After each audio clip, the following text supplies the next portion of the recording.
CNN has now learned that a meeting between the Attorney General Pam Bondi, the FBI Director Kash Patel, the Vice President J.D. Vance, and others did happen last night at the White House, with a source telling CNN that they discussed a number of topics, including the Jeffrey Epstein case and the administration's next steps on that matter.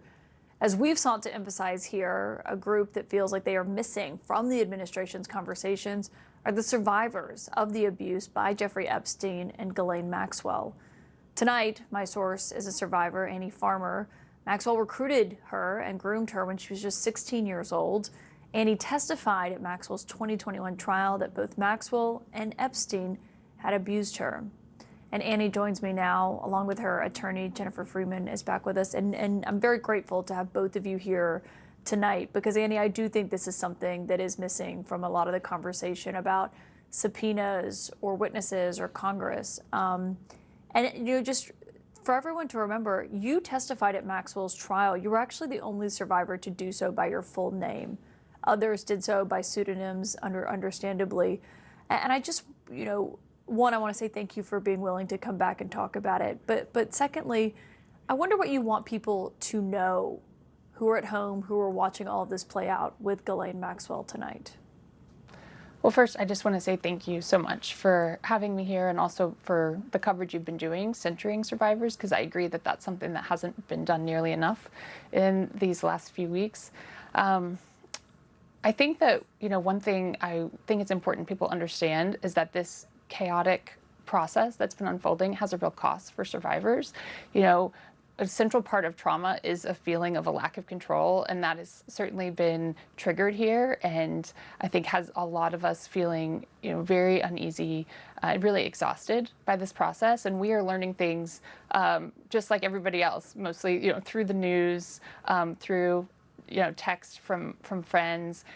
We have not been given any kind of a heads up about things that are happening that are directly related to us. These meetings, even this prison transfer was something I expected we would learn about prior to learning about it in the news, and unfortunately that's not how it has unfolded.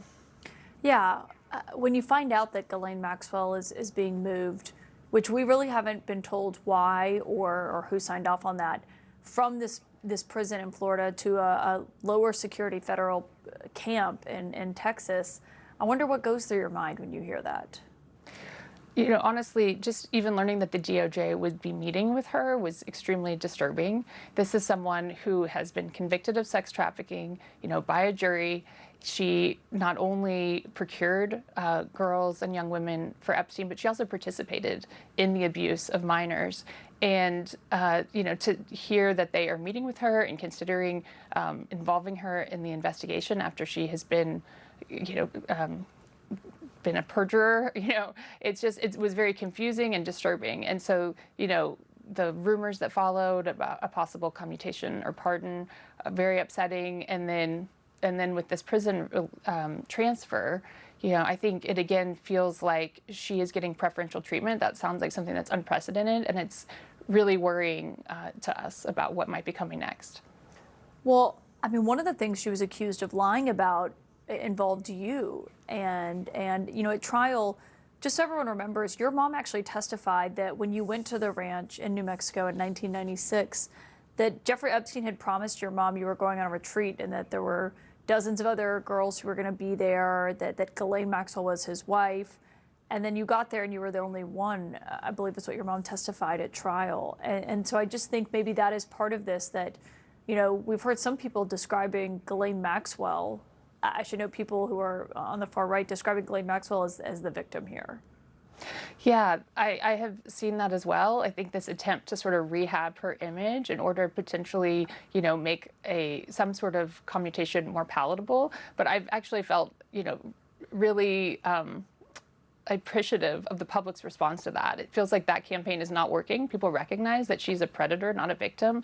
And I think that any additional lessening of sentence or negotiation will really be met with a lot of outrage and seen as a sign of some guilt. If the president's not ruling it out, a pardon, and he just emphasizes that he has the ability to do so, I wonder what you would want to say to him about even considering that. Yeah, I just would want him to know it would be devastating for the victims of Epstein and Maxwell. I mean, this was the one person who was held accountable for these crimes, and she was held accountable for her crimes, not for someone else's, but for the ones that she committed. And I think there's many other ways for him to move forward with this that would actually be indicative of him not being involved, that would not involve her, right? Releasing more information as people are clamoring for. I think anything that involves her participation would be seen as a sign of guilt.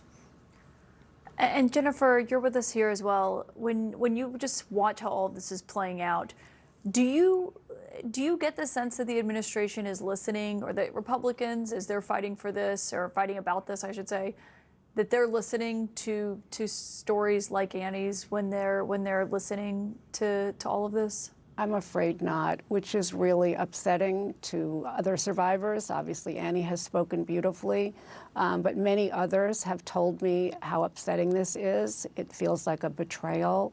It feels atrocious to them, and it's hard to stomach. Annie, I mean, one comment that we heard from the president yesterday was, this is being pushed by the Democrats, that it's a hoax, that it's BS. As someone who lived it and experienced it, and as a survivor, I wonder what you make of that. It's offensive. This is not a hoax. There have been so many people that have come forward and shared their stories. I hate that it has been politicized the way it has, because I think we lose sight of the bigger picture in that. And I think this is really about people using their power to harm others, and that is not a political issue. I think people on both sides care about the safety of children, and I really hope that that Trump understands that a message is being sent beyond just the individuals involved in this case to the wider community about how about the seriousness of these types of crimes. And Annie, where do you personally come down on the calls to release everything? Do you agree with that? Yes, I'm definitely supportive of more transparency in this case.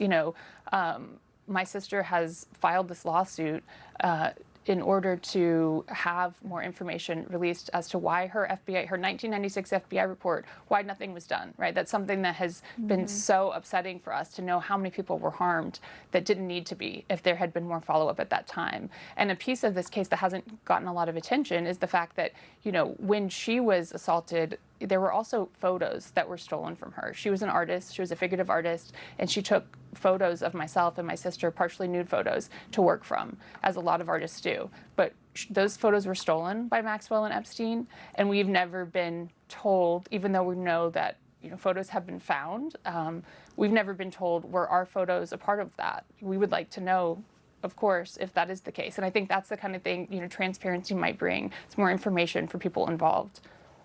Yeah. Well, and when you ask those questions, does anyone answer? What kind of response do you get? So far, there hasn't been a lot of official response, to our queries. Even in this, I reached out to the prosecutors who, who got the guilty verdict for Maxwell, saying, what's going on?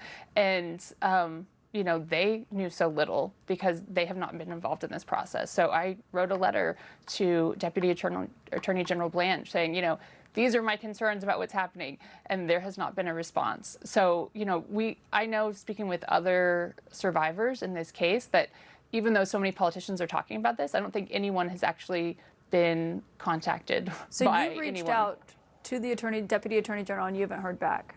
Yes. Wow. Jennifer Freeman, Annie Farmer. Annie, Jennifer, I spoke with you last night, and thank you again for your time. But Annie, I just want to reemphasize, I'm really grateful for you being willing to come on and talk about this and have such an important conversation. So thank you. Thank you.